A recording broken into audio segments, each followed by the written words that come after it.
धन्यवाद अध्यक्ष महोदय। इस बिल पर प्रारंभ करने से पहले मैं आपका ध्यान असम में हुए बाढ़ और वहां पर लगभग 70 व्यक्तियों की मौत की तरफ आकर्षित करता हूं और इस सदन से बड़े पीड़ा मन से, बड़े दुखी मन से केंद्र सरकार से असम के लोगों के लिए एक विशेष पैकेज की मैं गुजारिश करता हूं। सर, मैं शुरुआत करता हूं इस बिल से। और अभी हमने आदरणीय मंत्री जी के वक्तव्य सुना और उनके बाद और इस संशोधन वाले बिल का विवरण पढ़ के साफ साफ पता चल जाता है कि ये सरकार शिक्षा विभाग को लेकर गंभीर नहीं है, सुधार नहीं लाना चाहती। ये सिर्फ एक दिखावा का बिल है, क्योंकि ये बिल एक संशोधन बिल है। आज से 2 साल पहले ये बिल लाया गया था, public examinations prevention of unfair act 2024। उस समय में भी एक यूजीसी ये नीट के 2024 के परीक्षा को लेकर पूरे देश भर में लोगों के मन में व्यापक चिंता थी। उस समय में भी इसी तरह आज जैसे मंत्री जी कह रहे हैं, सरकार ने इस बिल का इंट्रोडक्शन करते हुए ये कहा कि ये बहुत ही एक ऐतिहासिक कदम है, एक बहुत बड़ा कदम है और इससे शिक्षा विभाग सुधरेगा और इससे परीक्षा में जो पेपर लीक होते हैं अब नहीं होगा, अब किसी का साहस नहीं होगा। ऐसे कड़े दंड उस समय सरकार ने कहा कि 2024 के बिल में वो लाए हैं। तो जो 2024 के नीट यूजी पेपर लीक पे जो तहकीकात हुई, जो इन्वेस्टिगेशन हुआ, मैं पढ़ना चाहता हूं उसकी स्थिति आज क्या है, ताकि पता तो चले कि यह सरकार 2 साल पहले जो नीट परीक्षा को लेकर जो व्यापक भ्रष्टाचारी हुई उसको लेकर यह सरकार कितनी गंभीर है। बहुत दुख के साथ मैं कहना चाहता हूं कि एक अखबार में आर्टिकल आया 2026 में कि जो 45 व्यक्ति थे जो चार्जशीट हुए थे नीट यूजी 2024 पेपर लीक के मामले में, 45 में से 44 को बेल मिल चुका है। ये है इनकी गंभीरता, ये है इनके छात्रों के प्रति इनकी संवेदना। जो मूल व्यक्ति है जिसको मास्टरमाइंड कहा जाता है, संजीव मुखिया, 11 महीने तक वो फरार था। 11 महीने तक सरकार उसको पकड़ नहीं पाई। अप्रैल 2025 में वो फाइनली उसका गिरफ्तार हुआ और फिर उस मामले में उसको बेल मिल गया। मई 6, 2025 एक दूसरे व्यक्ति रंजीत कुमार बरुआ जो करियर एकेडमी एजुकेशन ट्रस्ट के चेयरमैन है, वो बेल। एक अमित कुमार सिंह जो पेपर सॉल्वर के गैंग में था, उसको मई 7, 2025 को उसको बेल। एक पंकज कुमार जो कैंडिडेट्स को वो सारे कागज लीक करता था मोबाइल फोन के द्वारा, मई 15, 2025 उसको बेल। राकेश, जिसका ये आरोप था कि उसने प्रश्न कागज को उसकी चोरी की, उसको बेल। तो ऐसे एक लंबा ब्यौरा है, चाहे वो अमित प्रसाद महाराणा का हो या धीरेन्द्र कुमार पांडा का हो। तो ये कानून उस समय भी विफल था और ये कानून जिस मंशा से आज ला रही है, आज भी ये विफल होगा। ये कानून आपकी विफलता का स्मारक है, क्योंकि ऐसे कानून 2024 के में लाने के पश्चात भी 2026 में तो लीक हुआ ना सर। अगर कानून इतना ही सशक्त था तो आज 2 साल बाद ही इतना बड़ा व्यापक लीक कैसे हुआ। और अफसोस की बात है सर, उस समय में भी शिक्षा मंत्री धर्मेंद्र प्रधान थे और जब 2024 का जब पेपर लीक का मामला जब पूरे देश भर में आया तो आपको पता है धर्मेंद्र प्रधान जी ने उस समय क्या कहा? उन्होंने कहा, कहां हुआ पेपर लीक? नहीं हुआ पेपर लीक। और आज भी पहले 2.5 महीने तक तो उनका रवैया यही था कि कहीं कोई धांधली नहीं हुई, सरकार ने बहुत अच्छा काम किया है। 21 बच्चों की जान गई आत्महत्या उन्होंने की। आपको शर्म नहीं आती इस सरकार को कि जिस मंत्री के तहत में 21 बच्चों ने अपनी जान गंवा दी, आत्महत्या की, जब उसने अपने मंत्री पद से इस्तीफा दिया, कल जब वो सदन में आए आपने उनको ऐसा माला पहनाया ताकि जैसे वो पाकिस्तान से जंग लड़के आए हैं, ऐसा माला पहनाया, ऐसा उनका वजूद उनको बड़ा किया मानो कि वो पाकिस्तान से जाकर सीमा पे जाकर जंग लड़के आए हैं। ये है उनकी सच्चाई। दुख लगता है सर। आज ये बात प्रधानमंत्री आते हैं इंस्टाग्राम के रील पर, वो अलग बात है कि जो पहली कैबिनेट बैठक हुई उस कैबिनेट बैठक में शिक्षा को कैसे सुधारा जाए, पेपर माफिया को कैसे खत्म किया जाए, पेपर सेटर के माफिया को कैसे खत्म किया जाए, पेपर सॉल्वर के माफिया को कैसे खत्म किया जाए, टेस्टिंग सेंटर के माफिया को कैसे खत्म किया जाए, प्रिंटिंग प्रेस के माफिया को कैसे खत्म किया जाए, कोचिंग सेंटर के माफिया को कैसे खत्म किया जाए, सिलेबस कैसे स्कूल के सिलेबस के साथ मिले, आउट ऑफ सिलेबस परीक्षा के पेपर ना आए, सीबीएसई के ओएमआर में धांधली न हो, इन सब चीजों पर व्यापक चर्चा करने के बजाय प्रधानमंत्री मोदी जी कहते हैं इंस्टाग्राम पर और ध्यान दो, इंस्टाग्राम पर और ध्यान दो। और प्रधानमंत्री जब आते हैं हाई पावर कमेटी की बात करते हैं तो 2 साल पहले जो के राधाकृष्ण की जो हाई कमेटी थी उसका क्या हुआ? 2 साल हाई कमेटी आपने गठन की, प्रधानमंत्री केंद्र सरकार के निरीक्षण में एक हाई कमेटी बनी, के राधाकृष्ण फॉर्मर इसरो के चेयरमैन। अगर वास्तविक में उन्होंने इतना बढ़िया काम किया तो 2 साल पश्चात ही आज क्यों दोबारा ऐसा पेपर लीक हुआ? सरकार ये दिखाना चाहती है कि ये बहुत गंभीर है। पिछले कुछ दिनों में पता चला कि एनटीए के लगभग 47 लोगों को बदला गया। सर मैं इस सरकार से मैं ब्यौरा चाहूंगा कि वे जो 47 लोग हैं जिनको आपने ट्रांसफर किया या सस्पेंड किया, कौन है वो? क्योंकि एनटीए की जो एक्चुअल सैंक्शन कैपेसिटी है, एनटीए की जो सैंक्शन कैपेसिटी है वो 34 की है, 34 की सैंक्शन कैपेसिटी है। ये 47 कौन है? कौन है ये 47? 34 में से तो शायद 10-11 वैकेंसियां हैं, 24 ही है जहां पर लोग बैठे हुए हैं। तो ये जो 47 जो सैंक्शन, ये कौन है? जो आउटसोर्स करके अपने लोगों को लाया एनटीए में, वो लोग हैं क्या? उसका ब्यौरा मिलना चाहिए। हम जानना चाहते हैं, आपने एनटीए के डीजी को बदला और एनटीए के चेयरमैन को रखा, ऐसा क्यों? ऐसा क्यों?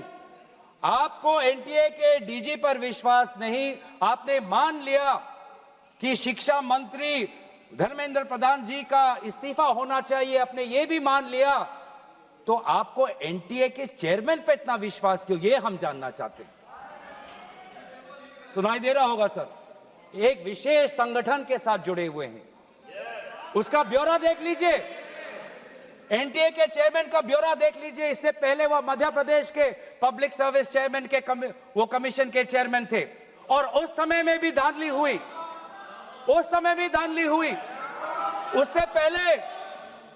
उससे पहले वो छत्तीसगढ़ में भी पब्लिक सर्विस कमीशन में चेयरमैन थे, उस समय में भी धांधली हुई। ऐसे इतने धांधली से जुड़े हुए व्यक्ति को आज भी इतने पेपर लीक होने के पश्चात भी आपकी सरकार बचा रही है, आपकी सरकार बचा रही है। जिस एनटीए के द्वारा 21 बच्चों ने आत्महत्या की, आज भी वो चेयरमैन बचा हुआ है। क्यों? क्योंकि वो एक विशेष संघ के साथ जुड़ा हुआ है। और यही दर्शाता है कि आप शिक्षा विभाग में आप सुधार नहीं चाहते, क्योंकि आरएसएस के लिए शिक्षा विभाग बहुत ही महत्वपूर्ण विभाग है। मैंने कोई असंसदीय बात नहीं की। आरएसएस के लिए शिक्षा विभाग बहुत महत्वपूर्ण विभाग है और इसीलिए हम देखते हैं, चाहे यूनिवर्सिटीज के वाइस चांसलर्स के अपॉइंटमेंट में हो, कॉलेज के प्रिंसिपल के अपॉइंटमेंट में हो, जब फैकल्टी की बदली होती है उसमें हो, चाहे आउटसोर्सिंग में हो, हर चीज में हम देखते हैं कि जो यूनिवर्सिटी, जिन यूनिवर्सिटी की कल्पना पंडित नेहरू ने एक साइंटिफिक टेम्पर के द्वारा उन यूनिवर्सिटीज के एक सपना देखा था, आज उन्हीं यूनिवर्सिटीज में क्वालिटी पर ध्यान नहीं दिया जा रहा। आप शिक्षा के माध्यम से इस पीढ़ी को आने वाले चुनौतियों के लिए तैयार नहीं कर रहे।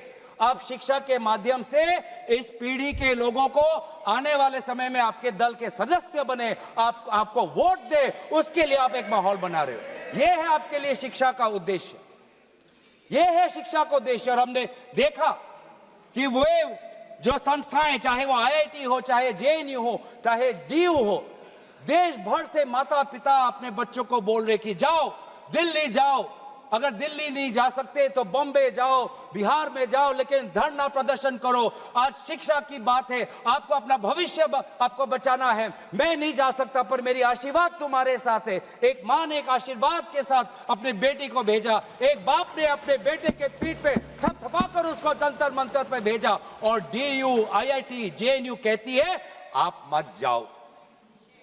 छात्रों को कहती है अगर आप जाओगे तो आपके करियर पर प्रभाव बन सकता है। यह है शिक्षा की संस्थाएं। ऐसे हम आने वाले पीढ़ी, आने वाली चुनौतियों के लिए हम भारत का निर्माण करेंगे। अपने युवाओं को हम उनको ताकत देंगे। इसीलिए अगर एक बात इस पूरे घटनाक्रम से निकलती है वो ये है कि आज शिक्षा में ये इस बिल से, जिसमें आपने पेनल्टीज बढ़ा दिए, पनिशमेंट बढ़ा दिए, इससे हमारा शिक्षा विभाग नहीं सुधरेगा।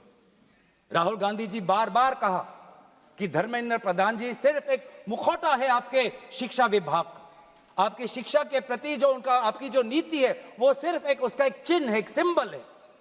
उनके हटने से भी शिक्षा में सुधार आएगा। आज भी ना बच्चों को विश्वास आता है इस बात पर, ना हमें इस बात पर विश्वास है। लेकिन इसके पश्चात भी आज शिक्षा पर बातचीत हो रही है, आज शिक्षा को लेकर धरना हो रहा है, आज शिक्षा को लेकर जंतर मंतर में हजारों की तादाद पर लोग इकट्ठित हुए हैं। आज शिक्षा के विषय पर सारे दल संगठन सब ने अपने अपने प्रदेशों में, चाहे महाराष्ट्र में हो, चाहे यूपी में हो, चाहे बिहार में हो, चाहे पश्चिम बंगाल में हो, चाहे या असम में हो, सब जगह विभिन्न राजनीतिक दल संगठन और इन दल संगठन से अलग सारे युवा सड़क पे आ गए। सब ने अपने शिक्षा की मांग की। और क्यों मांग की?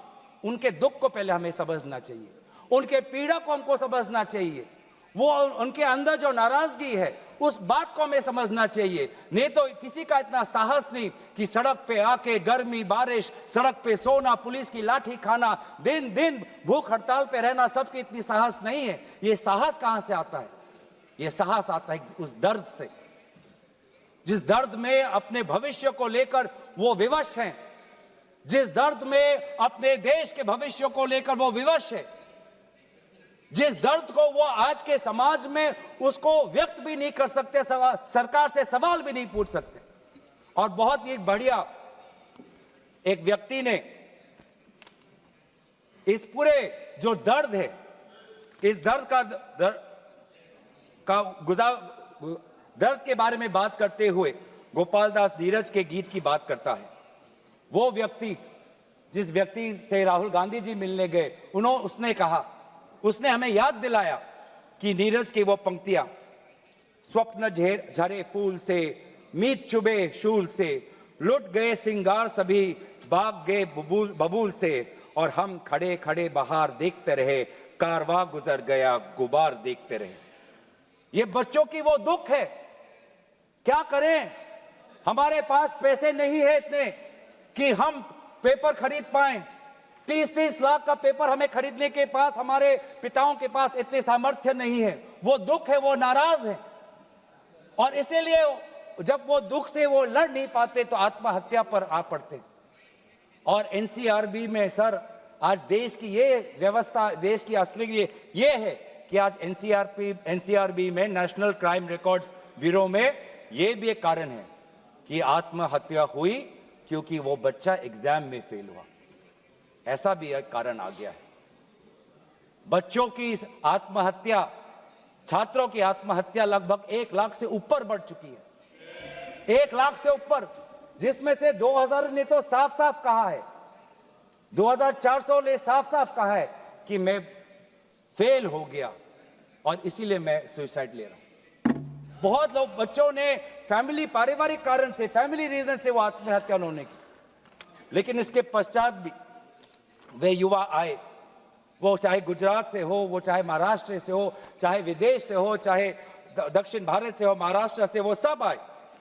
और जब वो आए और दिल्ली की गर्मी, दिल्ली के बारिश से जब वो जो उन्होंने उसमें जो दर्द है, उसमें जो संघर्ष है, उस संघर्ष को याद करते, उस संघर्ष को झेलने में उन्होंने याद किया सावित्री बाई फुले को। वे लड़कियां जो आई थी, ऐसे बहुत लड़कियां थी जिन्होंने रील पे कहा कि मैं अपने माता पिता को बिना बोले में जा रही हूं क्योंकि मुझे लड़ना है। ऐसे भी लड़कियां थी जिन्होंने कहा कि मैं छात्र नहीं हूं, मैं काम करती हूं, लेकिन मैंने भी कुछ साल पहले नीट का परीक्षा दिया था, मैं पहले अटेम्प्ट में मेरा पेपर लीक हो गया, कितना मानसिक मेरे पे दबाव बना मैं खुद समझ सकती हूं। आज अगले पीढ़ी के साथ, जिस समय मैं खड़ी नहीं हो पाई, मैं बाहर नहीं आ पाई, लेकिन आज अगले पीढ़ी के साथ मैं खड़ा होना चाहती हूं, मैं जाऊंगी आज। ये सब वहां पे आए क्यों? क्योंकि उन्होंने इतिहास को याद किया कि जिस प्रकार से सावित्री बाई फुले हो या फातिमा शेख हो, जिस प्रकार से समाज ने उन पर उत्पीड़न किया, लेकिन वो कभी भी अपने बाग से हटे नहीं। युवा लोग आए, एक लड़का था हरे शर्ट में, वो पुलिस को बोल रहा कि हाँ मार, मुझे मारो, मारो सर मारो। उसमें वो भगत सिंह का जज्बा हमें दिखाई दिया।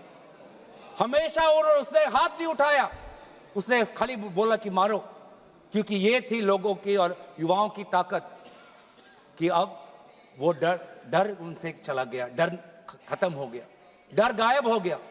लाठी है, दर्द होगा, रात को सोने में मुश्किल होगी, लेकिन सब लोग कह रहे थे कि कुछ नहीं होता, अगर शिक्षा के लिए, अपने भविष्य के लिए अगर मुझे 2-3 लाठी भी खानी पड़ेगी तो मैं लाठी खाने जाऊंगा। ऐसे भी लोग थे जो 20 जुलाई की रात को आए। वो 20 जुलाई के सुबह नहीं थे, 7 बजे नहीं थे, 4 बजे दोपहर को नहीं थे, वो रात को 10 बजे आए। क्यों? कि उनको दुख हुआ। उन्होंने रील में देखा कि किस प्रकार से पुलिस वालों ने बच्चों पर हाथ उठाया और उन्होंने बोला कि चलो मैं भी एक लाठी खाने जाऊंगा। ये है हमारा युवा शक्ति। मैं इस सदन से भारत के युवा समाज को मैं नमन करता हूं, आभार प्रकट करता हूं, शुभकामनाएं मैं देता हूं, धन्यवाद देना चाहता हूं कि आपने हमें दोबारा याद दिलाया कि लोकतंत्र का मतलब क्या है। आपने दोबारा हमें याद दिलाया कि सवाल पूछना आप सबका, हमारा सबका मौलिक अधिकार है।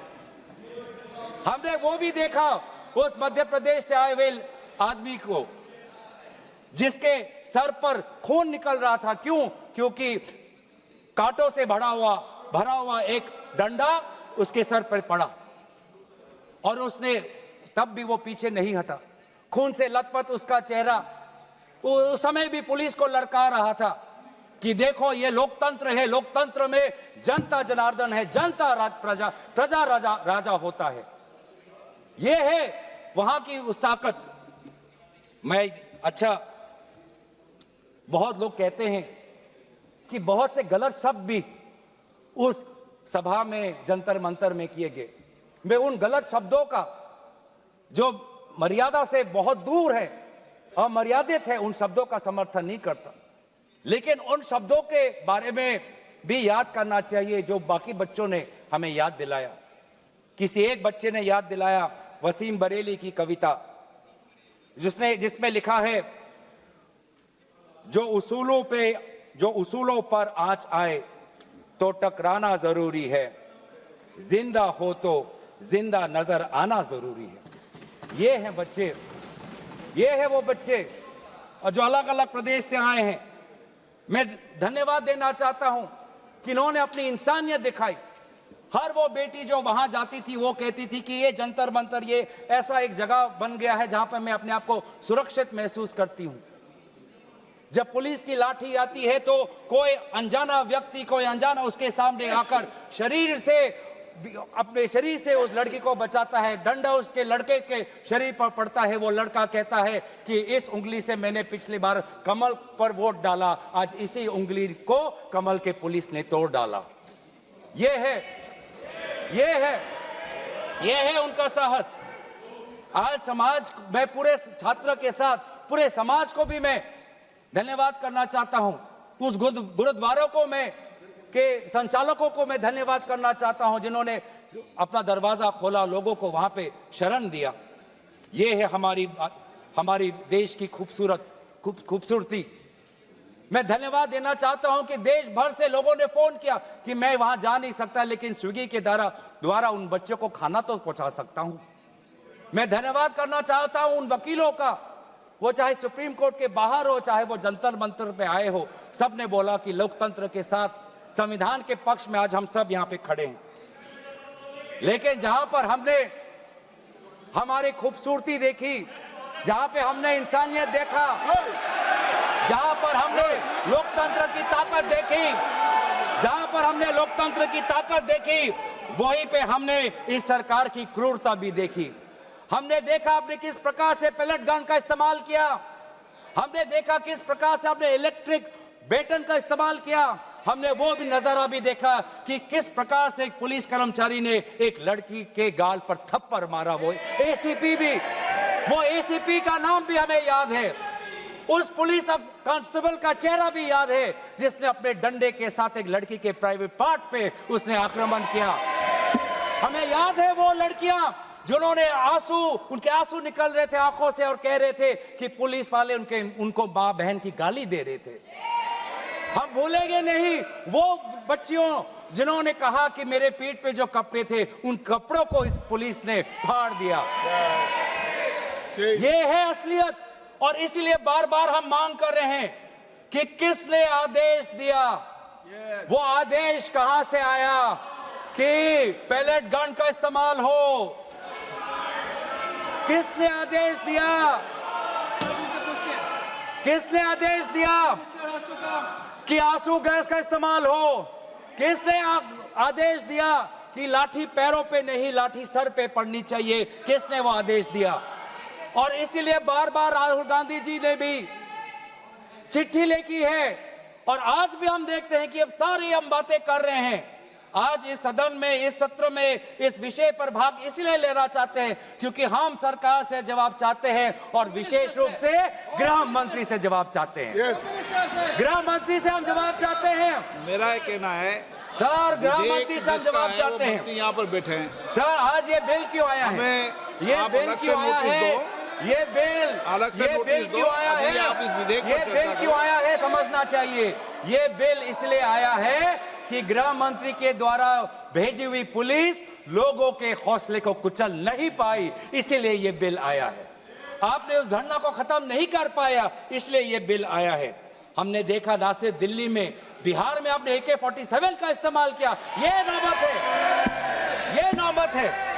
हमने इसीलिए मैं लोगों का धन्यवाद करना चाहूंगा, और धरना प्रदर्शनकारी के साथ है जिन्होंने एक और हमें बहुत ही खूबसूरत गीत याद दिलाया, दिनकर का।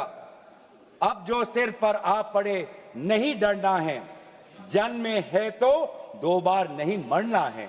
ये जो लोगों ने आज जो संदेश दिया है लोकतंत्र में, दोबारा उन्होंने आज हमारे ऊर्जा जो दी है, इसके लिए सारे विपक्षी दल, हम भारत के युवा समाज के साथ है, छात्र समाज के साथ है, वे सारे जिन्होंने संघर्ष किया उनके साथ है। और आज भी हम चाहते हैं कि गृह मंत्री आए और सदन के अंदर बोले कि क्यों आपने पुलिस के द्वारा बच्चों पर ये दुर्व्यवहार किया, बच्चों के पर आपने आक्रमण किया, और बच्चों के साथ आज उनके आंसू निकलते हमने देखने पड़े। इन सभी बातों के साथ मैं अपने वाणी को विराम देता हूं। धन्यवाद।